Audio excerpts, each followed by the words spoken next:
अस्सलाम वालेकुम रहमतुल्लाहि व बरकात। अल्लाह के नाम से शुरू जो बड़ा मेहरबान और निहायत रहम करने वाला है। मैं हूं मोहम्मद नफीस अंसारी और आप देख रहे हैं द पॉलिटिकल।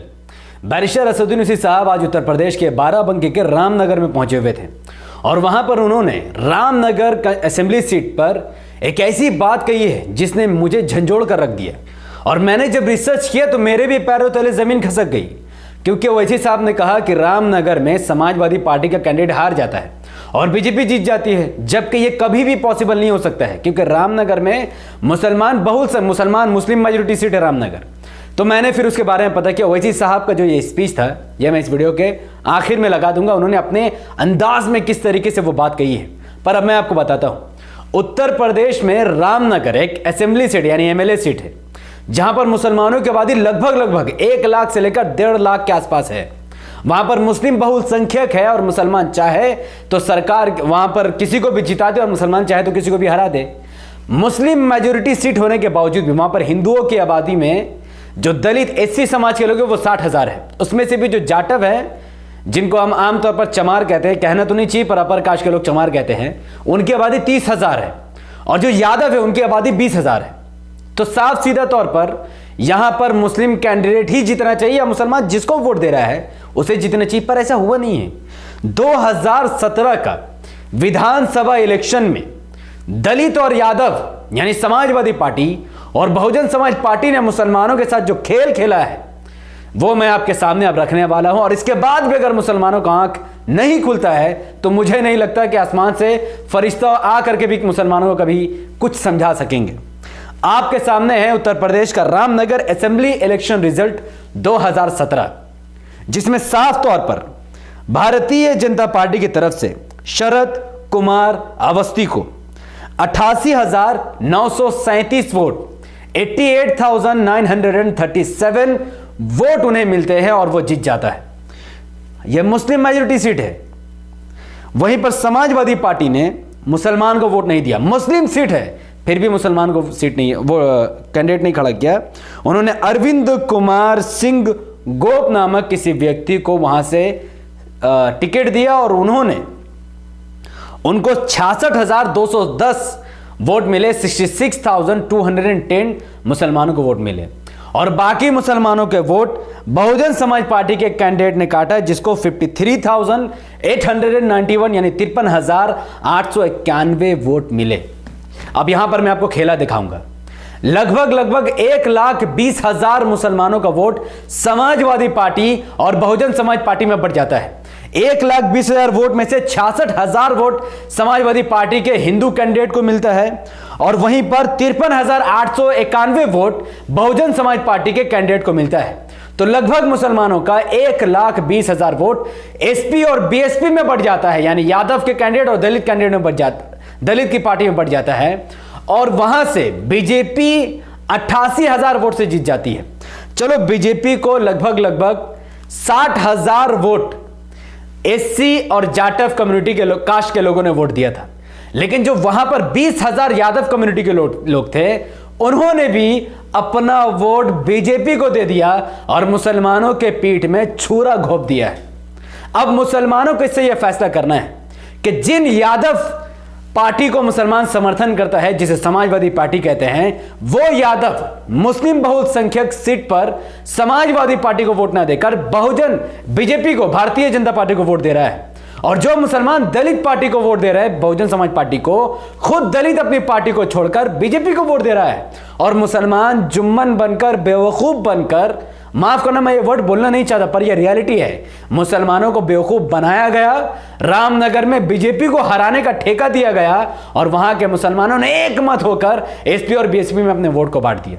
और इसका सीधा फायदा भारतीय जनता पार्टी को हुआ, क्योंकि यादव और दलित और ब्राह्मण सब ने मिलकर बीजेपी को वोट दे दिया। एक मुस्लिम बहुसंख्यक सीट पर भी मुसलमानों को वोट से एसपी भी नहीं जीत पाए और बीएसपी भी नहीं जीत पाई। खेल अभी खत्म नहीं हुआ है। इस रामनगर असेंबली सीट पर 2017 में ऑल इंडिया मजलिस इत्तेहादुल मुस्लिमीन ने भी अपना उम्मीदवार उतारा था, इस उम्मीद से कि 1,20,000 मुसलमानों का वोट अगर एक मत होकर एमआईएम को पड़ जाए तो यहां से बीजेपी बहुत आराम से हार जाएगी। लेकिन मुसलमान तो वहां के बीजेपी को हराने का ठेका लिए हुए थे और उनको लगा कि उनके जो सो कॉल्ड जुम्मनों के बाप है अखिलेश यादव, वो शायद बीजेपी को हरा दे, पर ऐसा हुआ नहीं। मुसलमानों का वोट एसपी बीएसपी में बढ़ गया और मात्र 1196 ही वोट एमआईएम को मिला, सिर्फ एक। यानी यहां पर एमआईएम की जमानत जब्त हो गई, जबकि एमआईएम ने यहां से एक मुस्लिम प्रत्याशी उतारा था ताकि मुस्लिम अपना वोट अपने मुस्लिम प्रत्याशी को दे और यह सीट एमआईएम के लिए रिजर्व हो जाए और यहां से बीजेपी के लिए हर रास्ता बंद हो जाए। पर मुसलमानों को यह रास नहीं आया और मुसलमानों ने एमआईएम को छोड़कर अपने वोटों का विभाजन एसपी में किया 66,000 वोट, बीएसपी में किया 53,000 वोट। इसके अलावा एक पीस पार्टी थी जिसको 3,137 वोट मिले। आरएलडी में भी मुसलमानों के वोटों का बंटवारा हुआ जिसको 1,500 वोट मिले। तो मुसलमानों का वोट 3, 4, 5 पार्टियों में बढ़ गया। अब खुद अगर आपके अंदर सेंस है, आप दिमाग लगाओ कि अगर 1,20,000 मुसलमान अपना वोट एसपी बीएसपी में ना देकर सीधा एमआईएम में दे देते तो आज इस रामपुर असेंबली सीट में एमआईएम 1,20,000 वोटों के साथ जीत जाती और बीजेपी पूरी तरीके से हार जाती। अब आपको यह फैसला करना है कि आने वाले विधानसभा इलेक्शन में रामनगर के मुसलमानों को क्या फैसला करना है। क्या इस बार भी वो बीजेपी को हराने का ठेका लेंगे ताकि दलित और यादव सीधा बीजेपी को वोट कर दे, या फिर वो मुत्तहिद होकर अपनी पार्टी एआईएमआईएम को वोट देकर बीजेपी के लिए रामनगर का नाश्ता बंद कर देंगे। और जो लोग ये सोचते हैं कि एमआईएम रामनगर सीट जीतकर कैसे सरकार बनाने के लिए कभी 2 सीट की जरूरत पड़ती है, कभी 3 सीट की जरूरत पड़ती है, बहुमत से कहीं सरकार नहीं बनती है, चाहे बिहार देखो या चाहे कहीं भी देखो। तो अगर एमआईएम सीट जीतेगी, अगर मान लो रामनगर की एक ही सीट जीत गई एमआईएम और अखिलेश को सरकार बनाने के लिए 1 सीट की जरूरत पड़ गई, तो वो किससे समर्थन मांगेगी? रामनगर के लोगों की वजह से उत्तर प्रदेश में सरकार बनेगी। तो रामनगर के लोगों को इस बात का फैसला करना है कि वो क्या चाहते हैं। इसके अलावा जब हमने पता किया कि वहां पर लोकसभा इलेक्शन हुए थे 2019 में, बीएसपी और समाजवादी पार्टी मिलकर इलेक्शन लड़ी थी और आपको पता है वहां का रिजल्ट क्या निकला? रिजल्ट आपके सामने है। लोकसभा इलेक्शन 2019 में जहां पर एसपी बीएसपी ने मिलकर इलेक्शन लड़ी ताकि दलित और यादव वोट एक साथ हो जाए और मुसलमान तो बेचारा बीजेपी से डरा हुआ कहां जाएगा, ये इन्हीं के पास आएगा। यही इनकी प्लानिंग थी और इन्होंने अपना उम्मीदवार उतारा, मुसलमान को टिकट नहीं दिया इन्होंने यहां से किसको टिकट दिया? राम सागर रावत को, जिसको 4,25,625 वोट मिला, कुल 36.85% वोट। वही बीजेपी ने के उम्मीदवार उपेंद्र सिंह रावत को 5,35,594 वोट मिले, 46.39% वोट। अब आप सोचो कि बाराबंकी के बारे में जब हमने पता किया कि वहां पर मुसलमानों की आबादी कितनी है, तो हमें अंदाजा मैं आपको बताता हूं कितनी है। यह बाराबंकी का टोटल डिस्ट्रिक्ट है। नवाबगंज, फतेहपुर, जैदपुर, बरेल, बंकी, दरियाबाद, हैदरगढ़, देवा, रामनगर, सुबेहा, सिद्धौर, सतरिक, ओबारी, टिकैतनगर और ढाकुली, जिसमें से 6 डिस्ट्रिक्ट में मुसलमान बहुल संख्यक है। यानी लगभग मुसलमान यहां पर 4.5 लाख मुसलमानों की आबादी बाराबंकी लोकसभा सीट में है, 4.5 लाख। और बाकी सीटों पर दलित है, यादव है, ब्राह्मण है और अन्य कास्ट के लोग हैं। और ये 4.5 लाख मुसलमानों ने अपना वोट समाजवादी पार्टी के कैंडिडेट रामनगर रावत को दिया, जिसको 4,25,000 वोट मिले। यानी मुसलमानों का पूरा वोट 2019 के लोकसभा इलेक्शन में समाजवादी पार्टी के हिंदू कैंडिडेट को मिल गया, क्योंकि मुसलमानों को बीजेपी को हराना था। लेकिन जो यादव कम्युनिटी है, जिसके पास लगभग 2 लाख आबादी है, लगभग बाराबंकी में यादव 1 से 2 लाख आबादी उनकी भी है और दलित की भी आबादी अच्छी खासी है। उन्होंने क्या किया? मुसलमानों के पीठ में छुरा घोंपकर बीजेपी के कैंडिडेट उपेंद्र सिंह रावत को 5,35,000 वोट कर दिया। तो इसमें से यादव का भी वोट है, दलित का भी वोट है और ब्राह्मण का भी वोट है और अन्य कास्ट के लोगों का वोट है। तो अब मुसलमान क्या करेंगे? जितना बड़ा धोखा जो हम सबसे छुपा हुआ था और आज मैंने आपके सामने खोल कर रख दिया बैरिस्टर ओवैसी साहब की वजह। अगर ओवैसी साहब ये टॉपिक नहीं उठाते तो मुझे भी इसके बारे में नहीं पता चलता। और आने वाले वक्त में ऐसे बहुत सारे कंस्टिट्यूएंसी रिजल्ट मैं आपके सामने रखूंगा, जहां पर इस बात का प्रमाण मैं देने की कोशिश करूंगा कि कैसे मुसलमान बीजेपी से डरकर मूर्ख बनते हैं और इसका सीधा फायदा बीजेपी को ही होता है।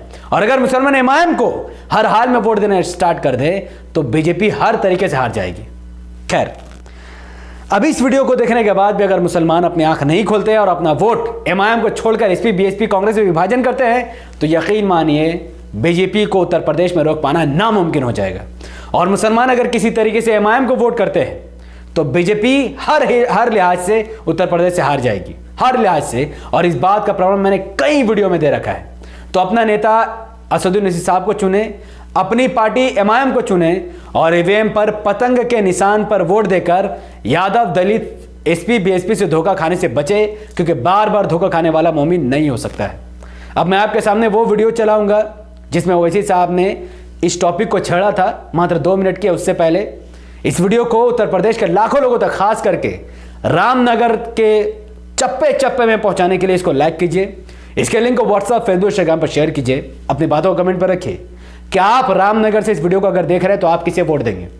एमआईएम को देकर बीजेपी को हराएंगे या एसपी, बीएसपी, कांग्रेस में वोटों का विभाजन करके बीजेपी को जिताएंगे? फैसला आपका।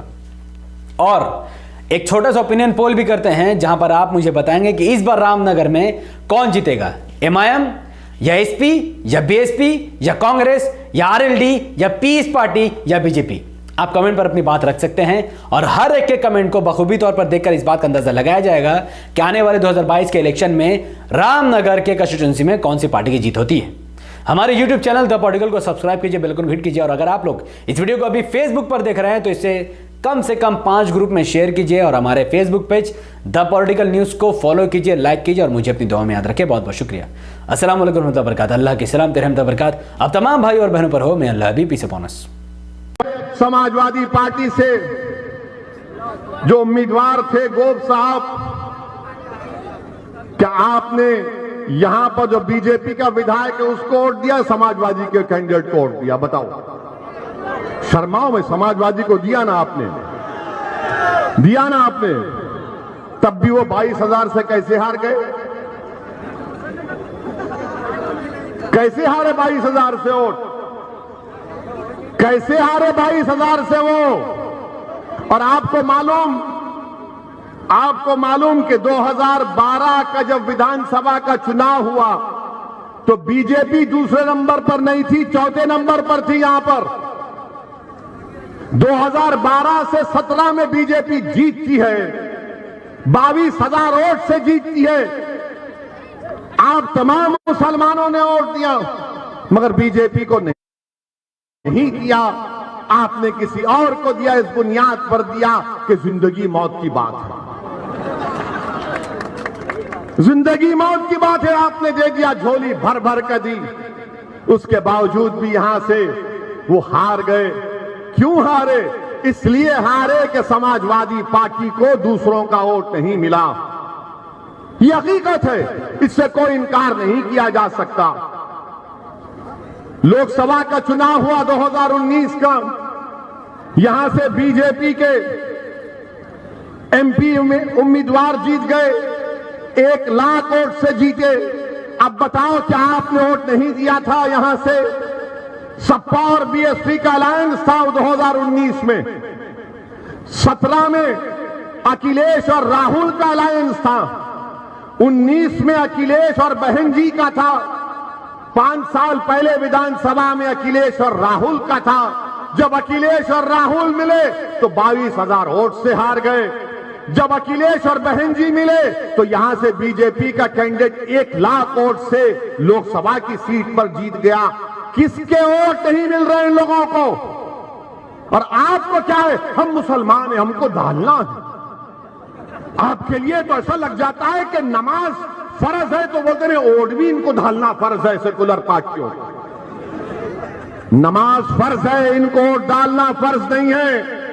उनको वोट डालो जो तुम्हारे लिए लड़ेंगे, जो तुम्हारे मसाइल को उठाएंगे, तुम्हारे बच्चों के स्कूल का मुतालबा करेंगे, जो तुम्हारी तरक्की की बात करेंगे। ये लोग सिर्फ वोट लेते और उसके बाद गायब हो जाते। अब जब मजलिस आकर इलेक्शन लड़ रही है तो हम पर इल्जामात की बौछार लगा दी जाती है। हम पर क्या क्या इल्जाम नहीं लगाते। मगर हमको उसकी फिक्र नहीं है। मैं आपसे सिर्फ यही गुजारिश करने आया हूं कि मुत्तहिद रहिए और अपने वोट का इस्तेमाल करिए। मेरे अजीज दोस्तों और बुजुर्गों, हमारा उत्तर प्रदेश में पहला काम और मिशन यह है कि बीजेपी की सरकार दोबारा उत्तर प्रदेश में ना बने और बाबा मुख्यमंत्री ना बने।